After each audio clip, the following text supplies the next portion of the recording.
닭가슴살 100g을 먹었습니다. 단백질 약 23g이죠. 그런데 이 단백질이 실제로 근육에 도달하는 건 얼마나 될까요? 많은 분들이 먹은 만큼 근육이 생긴다고 믿고 있는데 과학은 전혀 다른 이야기를 하고 있습니다.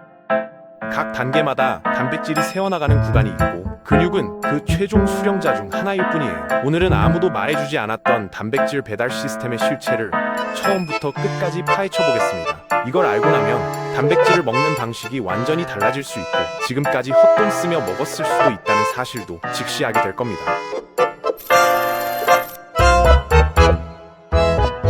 단백질이 뭔지부터 정확하게 짚고 넘어가야 해요. 모든 단백질은 아미노산이라는 아주 작은 구성 요소들이 실처럼 연결된 구조예요. 아미노산이 몇 개 이어지면 펩타이드가 되고 수백에서 수천 개가 복잡하게 얽히면 그게 바로 단백질이에요. 닭가슴살 한 조각 안에도 이 아미노산들이 수억 개 단위로 들어있는 겁니다. 중요한 건 아미노산이 다 같지 않다는 거예요. 우리 몸이 스스로 만들지 못해서 반드시 음식으로 섭취해야 하는 필수 아미노산이 있고 몸에서 자체 합성이 가능한 비필수 아미노산이 있거든요. 그리고 이 두 종류의 아미노산은 소화 과정에서 다른 경로로 처리됩니다. 단백질 소화의 시작점은 입이에요. 씹는 행위 자체가 중요한 역할을 하는데 음식을 잘게 부수면 소화 효소가 접촉할 수 있는 표면적이 훨씬 커지거든요. 단백질 쉐이크처럼 이미 분해된 형태는 이 단계를 빠르게 통과하고 고기나 달걀 같은 고형 단백질은 씹는 시간이 길수록 뒤에서 일어나는 소화가 더 효율적으로 진행됩니다. 위장에 도달하면 본격적인 분해가 시작돼요. 위에서는 염산이라는 강력한 산이 분비되는데 이 산의 역할이 단순히 단백질을 녹이는 것만이 아니에요. 염산은 단백질의 복잡한 3차원 구조를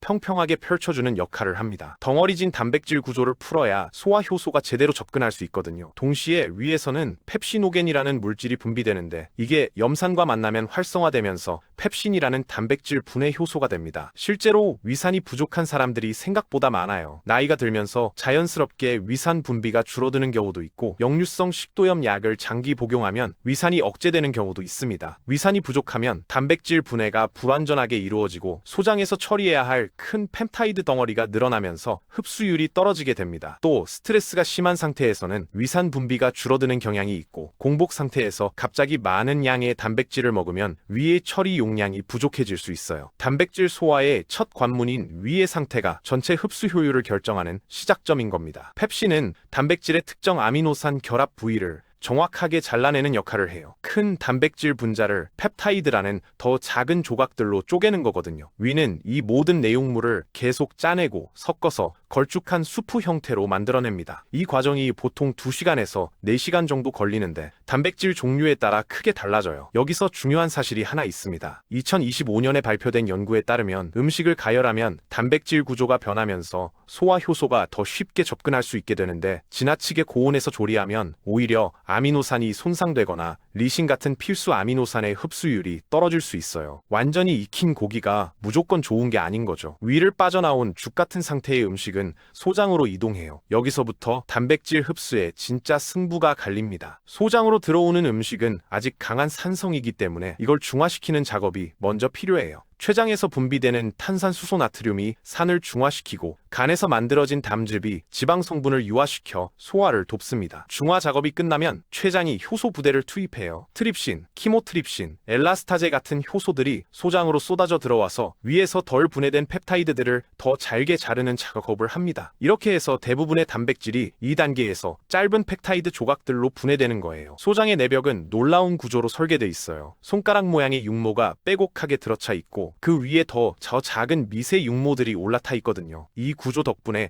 소장의 실제 흡수 표면적이 약 250제곱미터에 달합니다. 테니스 코트 한 명과 맞먹는 넓이가 팔뚝만 한 공간에 접혀 있는 거예요. 육모 표면을 덮은 장세포는 단순한 세포막이 아닙니다. 표면에 단백질 분해 효소가 장착되어 있어서 들어온 펩타이드를 아미노산으로 최종 분해하고 동시에 수송 단백질이 이 아미노산을 세포 안으로 끌어들여서 혈관 쪽으로 내보냅니다. 흡수와 분해가 한 세포 안에서 동시에 일어나는 정교한 구조거든요. 주목할 점은 아미노산 종류마다 수송 단백질이 다르다는 거예요. 필수 아미노산과 비필수 아미노산을 각각 다른 수송체가 담당하는데 이 수송체들이 서로 경쟁하기도 합니다. 한꺼번에 너무 많은 아미노산이 몰려오면 수송체 포화 현상이 생기고 처리 속도가 느려지거든요. 이게 단백질을 한 번에 너무 많이 먹으면 흡수 속도가 느려지는 이유 중 하나입니다. 장세포 안으로 들어온 아미노산은 두 가지 경로로 이동해요. 대부분은 장세포를 통과해서 육모 안쪽의 모세혈관으로 들어가고, 일부 아미노산과 짧은 펩타이드는 모세 림프관인 암죽관으로 들어가기도 합니다. 혈관으로 들어간 아미노산은 간문맥이라는 혈관을 통해 바로 간으로 향하고, 림프관으로 들어간 것들은 더 느린 경로를 거쳐 전신으로 퍼집니다. 그런데 여기서 첫 번째 손실이 발생해요. 장세포 자체도 아미노산을 소비합니다. 소장 내벽세포는 몸에서 가장 빠르게 교체되는 세포 중 하나로 약 3일에서 5일마다 새로 교체되거든요. 이 빠른 회전율을 유지하려면 많은 아미노산이 필요해요. 즉, 소장 자체가 단백질 소비자라는 겁니다. 또한 2025년 연구에서 확인된 사실인데, 장내 세균도 아미노산을 소비해요. 우리 장에는 수백 종의 세균이 살고 있는데 이들도 아미노산을 에너지원으로 사용하거든요. 건강한 장 환경에서는 이 소비가 적당한 수준이지만, 장 건강이 나쁜 상태에서는 세균의 아미노산 소비가 늘어날 수 있습니다. 소장에서 흡수된 아미노산은 혈관을 통해 간으로 모여요. 간은 단백질 대사의 총사령부라고 할 수 있어요. 여기서 정말 중요한 분기가 일어나는데, 이 사실을 아는 사람이 놀랍도록 적습니다. 과학적 연구에 따르면 소장을 통해 흡수된 아미노산의 상당 부분이 간에서 1차적으로 차단됩니다. 간이 먼저 처리하는 아미노산들이 있어요. 글루탐산은 장과 간 경계에서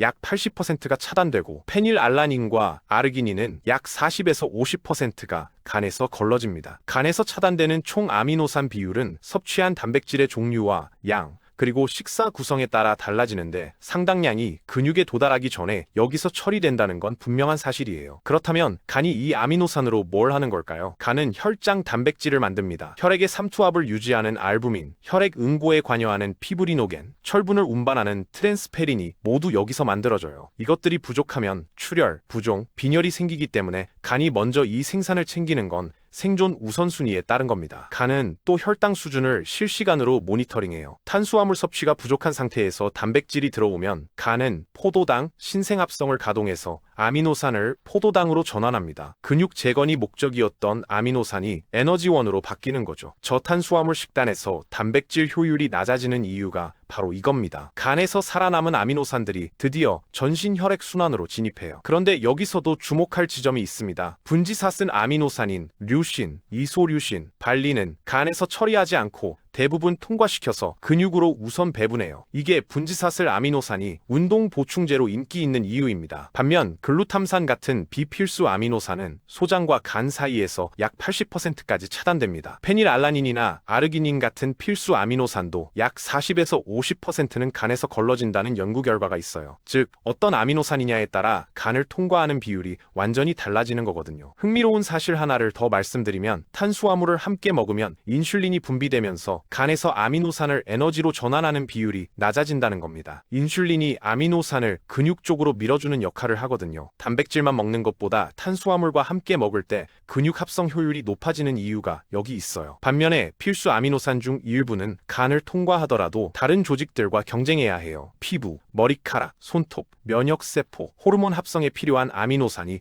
모두 같은 혈액풀에서 공급되거든요. 단백질이 특정 부위를 골라서 가지 않는 이유가 바로 이겁니다. 면역 시스템의 단백질 수요가 얼마나 큰지 잘 모르는 분들이 많아요.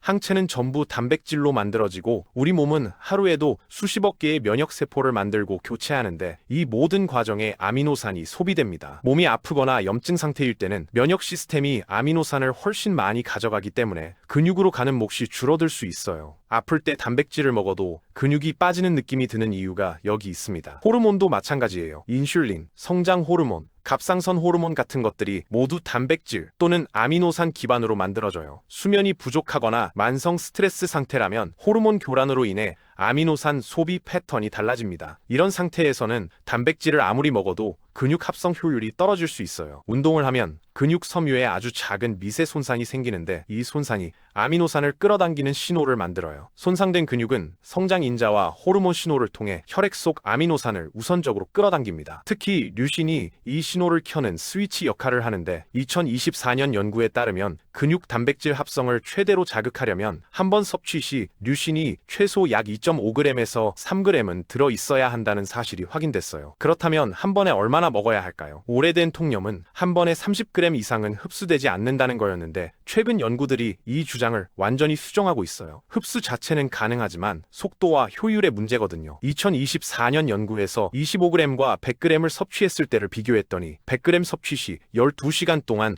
근육 단백질 합성 속도가 30% 더 높았습니다. 흡수 자체는 더 느리게 일어나지만 충분한 시간이 주어지면 더 많은 양도 활용된다는 거예요. 다만 여기서 중요한 게 타이밍이에요. 단백질 흡수는 시간이 걸리는 과정이거든요. 같은 양의 단백질이라도 액체 형태인 유청 단백질은 약 1시간에서 2시간 안에 흡수가 완료되지만 고체 음식 형태의 단백질은 4시간에서 6시간이 걸립니다. 카제인 단백질은 7시간 이상에 걸쳐 천천히 흡수돼요. 빠르게 흡수될수록 근육 합성 신호가 강하게 올라가지만 느리게 흡수될수록 아미노산이 오랫동안 지속적으로 공급된다는 장점이 있습니다. 식물성 단백질과 동물성 단백질의 흡수 효율 차이도 알아야 합니다. 동물성 단백질은 소화 흡수율이 약 90에서 95%인 반면 식물성 단백질은 종류에 따라 60에서 85% 수준이에요. 식물성 단백질에는 항영양 물질이 포함된 경우가 많아서 소화를 방해하거든요. 완두콩이나 대두 단백질은 비교적 흡수율이 높은 편이지만 통밀이나 렌틸콩은 처리 방법에 따라 흡수율 차이가 크게 나타납니다. 남은 아미노산, 즉 몸의 모든 수요를 충족하고도 남는 아미노산은 어떻게 될까요? 간이 아미노산에서 질소를 제거하는 탈아미노화 반응을 거치면 탄소 골격만 남는데 이게 다음 경로로 향하게 됩니다. 이 탄소 골격은 포도당으로 전환되어 에너지원으로 쓰이거나 에너지가 남으면 결국 지방산으로 변환되어 지방 조직에 저장됩니다. 단백질을 과잉 섭취해도 살이 찐다는 게 바로 이 메커니즘 때문이에요. 또 이 과정에서 떨어져 나온 질소는 암모니아로 변환되고 간이 이걸 요소로 바꿔서 신장을 통해 소변으로 배출합니다. 단백질을 너무 많이 먹으면 간과 신장에 부담이 가는 이유가 바로 여기 있어요. 그렇다면 단백질 섭취를 어떻게 해야 효율이 높아질까요? 탄수화물과 함께 먹는 게 중요합니다. 탄수화물은 인슐린 분비를 촉진하고 인슐린은 아미노산이 근육세포 안으로 들어가는 것을 도와주거든요. 탄수화물이 없으면 간이 아미노산을 에너지로 전환하는 비율이 높아져서 근육으로 가는 몫이 줄어드는 겁니다. 운동 직후 30분에서 60분 안에 단백질을 섭취하는 게 중요한 이유도 있어요. 운동 직후 근육은 손상 복구를 위해 아미노산 수요가 최고조에 달한 상태거든요.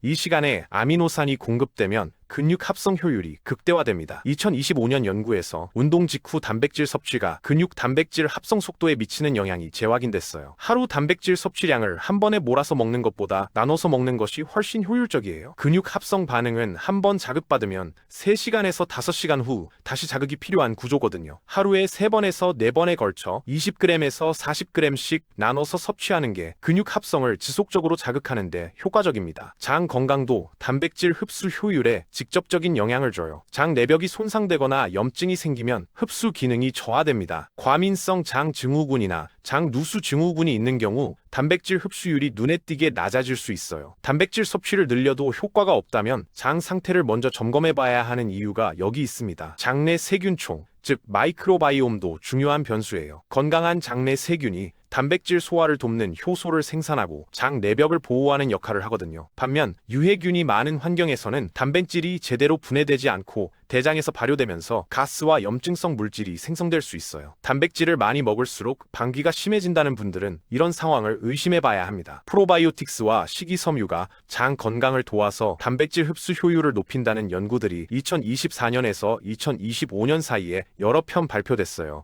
단백질 보충제만큼이나 장 환경을 좋게 만드는 음식을 함께 챙기는 게 중요하다는 거예요. 나이가 들수록 단백질 흡수 효율이 낮아진다는 것도 알아야 해요. 2025년에 발표된 연구에 따르면 노화가 진행되면서 위산 분비와 소화 효소 분비가 줄어들고 장세포의 아미노산 수송 단백질 기능도 약해집니다. 동시에 간의 아미노산 포착률이 높아져서 근육으로 전달되는 비율이 낮아지는 경향이 있어요. 60대 이상이라면 같은 양의 단백질을 먹어도 근육에 도달하는 아미노산이 젊을 때보다 적을 수 있는 겁니다. 단백질의 종류에 따라 실제 근육 합성에 미치는 영향도 크게 다릅니다. 모든 단백질이 같은 건 아니거든요. 단백질의 질을 평가하는 지표로 다이아스, 즉 소화 가능한 필수 아미노산 점수라는 개념이 있는데 이 점수가 높을수록 몸에서 활용되는 비율이 높아요. 달걀, 유청, 카제인 같은 동물성 단백질은 다이아스 점수가 높게 나오고 쌀이나 밀 단백질은 상대적으로 낮게 나옵니다. 이 점수 차이가 실제 근육 합성 효율에 미치는 영향이 생각보다 꽤 커요. 유청 단백질이 특히 근육 합성에 좋다고 알려진 데는 과학적인 이유가 있어요. 유청에는 분지사슬 아미노산, 특히 류신이 다른 단백질 소스보다 훨씬 많이 들어있거든요. 류신이 근육 합성의 스위치 역할을 한다고 말씀드렸는데 유청은 이 스위치를 가장 강하게 켜주는 단백질 소스 중 하나입니다. 반면 식물성 단백질로만 채우려면 단백질 양을 더 늘려야 할 수 있어요. 식물성 단백질은 대부분 특정 필수 아미노산이 부족한 불완전 단백질인 경우가 많거든요. 쌀 단백질은 라이신이 부족하고 콩 단백질은 메티오닌이 적어요. 서로 부족한 아미노산을 보완하는 식품 조합을 먹거나 완두콩과 쌀을 섞은 식물성 프로틴처럼 혼합 제품을 사용하면 이 단점을 어느 정도 보완할 수 있습니다. 단, 동물성 단백질과 비교했을 때 약간 더 많은 양을 섭취해야 같은 효과를 기대할 수 있어요. 수면이 단백질 활용에 미치는 영향도 절대 간과할 수 없어요. 잠자는 동안 성장 호르몬이 대량 분비되는데 이 호르몬이 혈액 속 아미노산을 근육 조직으로 밀어넣는 핵심 역할을 담당합니다. 수면이 부족하면 성장 호르몬 분비가 줄어들어서 단백질을 많이 먹어도 근육 합성이 제대로 이루어지지 않을 수 있어요. 취침 전에 카제인 단백질을 먹는 전략이 효과가 있는 이유도 이와 관련이 있습니다. 운동의 강도와 종류도 단백질 배분에 큰 영향을 줘요. 저항 운동, 즉 웨이트 트레이닝은 근육 섬유에 강한 수요 신호를 만들어서 혈액 속 아미노산을 근육으로 집중적으로 끌어당기는 강력한 효과가 있습니다. 반면 장거리 달리기 같은 유산소 운동은 근육을 에너지원으로 사용하기 때문에 단백질이 오히려 분해될 수도 있어요. 근육을 늘리는 것이 목적이라면 저항 운동과 단백질 섭취를 연계하는 전략이 필수적입니다. 단백질 섭취 타이밍 중에서도 특히 아침이 중요하다는 연구들이 있어요. 수면 중에는 8시간 이상 단백질 공급이 없기 때문에 몸이 자체 근육을 분해해서 아미노산을 조달하는 상태가 됩니다. 이걸 이화 상태라고 하는데 아침에 단백질을 빠르게 공급해야 이 이화 상태를 빠르게 끝낼 수 있어요. 근육 손실 없이 하루를 시작하는 거죠. 아침에 단백질을 20g 이상 섭취하는 것이 하루 전반의 근육성 효율을 높인다는 연구 결과가 있습니다. 크레아틴이나 베타알라닌 같은 보충제가 단백질과 시너지를 낼 수 있다는 점도 알아두면 좋아요. 크레아틴은 근육세포에 에너지를 공급해서 더 강한 운동을 가능하게 하고 더 강한 운동은 더 강한 근육 손상 신호를 만들어서 단백질 흡수를 근육 쪽으로 유리하게 이끄는 효과가 있습니다. 2024년에서 2025년 사이 여러 연구에서 크레아틴과 단백질을 함께 섭취했을 때 근육 합성 효율이 각각 단독 섭취했을 때보다 유의미하게 높다는 결과들이 나오고 있습니다. 단백질만 먹는 것보다 크레아틴과 함께 섭취하면 시너지 효과를 기대할 수 있어요. 수분 섭취도 빠뜨릴 수 없어요. 아미노산이 혈액을 통해 이동하려면 충분한 혈액량이 필요하고 혈액량은 수분 상태와 직결돼 있거든요. 탈수 상태에서는 혈액 순환이 느려지고 아미노산의 배달 속도도 떨어집니다. 단백질 섭취를 늘릴 때 물도 함께 충분히 마셔야 하는 이유가 있어요. 단백질 섭취를 최적화하는 전략을 정리하면 이렇습니다. 하루 총 단백질 섭취 목표는 체중 1kg당 약 1.6g에서 2.2g으로 잡고 이걸 3번에서 4번에 나눠서 먹는 게 기본이에요. 운동하는 사람이라면 운동 직후 30분에서 60분 안에 단백질을 섭취하는 타이밍을 지키는 게 중요하고 탄수화물과 함께 먹어서 인슐린을 활용하는 게 효율적입니다. 취침 전에는 카제인처럼 천천히 흡수되는 단백질을 챙기면 수면 중 근육 분해를 막을 수 있어요. 아침에는 빠르게 흡수되는 유청 단백질이나 달걀로 이화 상태를 빠르게 끝내는 게 유리하고요. 단백질 종류는 동물성과 식물성을 적절히 혼합해서 섭취하면 다양한 아미노산 프로필을 확보할 수 있습니다. 장 건강을 챙기는 것도 단백질 전략의 일부예요. 발효식품이나 식이섬유를 함께 섭취해서 장내 환경을 개선하면 단백질 흡수 효율이 올라가거든요. 프로바이오틱스 보충제가 단백질 흡수를 돕는다는 연구들이 최근 발표되고 있어요. 충분한 수면과 스트레스 관리도 단백질 효율을 높이는데 빠뜨릴 수 없는 요소입니다. 결국 핵심은 이겁니다. 단백질은 먹는다고 그대로 근육이 되지 않아요. 소장에서 흡수되고 간에서 걸러지고 면역, 호르몬, 피부, 머리카락 등 온몸이 먼저 아미노산을 가져간 뒤에 남은 게 운동 신호를 받은 근육으로 향하는 구조입니다. 양보다 조건이 훨씬 중요한 거예요. 얼마나 먹느냐보다 어떻게, 언제, 무엇과 함께 먹느냐가 실제 근육에 도달하는 단백질의 양을 결정합니다. 탄수화물과 함께 운동 직후에 하루에 나눠서 장 건강을 챙기면서 먹는 단백질이 한꺼번에 많이 먹는 단백질보다 훨씬 효율적으로 근육에 도달합니다. 단백질 섭취 전략을 다시 한번 점검해 보시길 바랍니다. 먹는 양보다 흡수되는 조건을 먼저 최적화하는 것, 그게 가장 효율적인 단백질 전략의 출발점이에요. 오늘 내용이 도움이 됐다면 구독하고 다음에 또 찾아오겠습니다.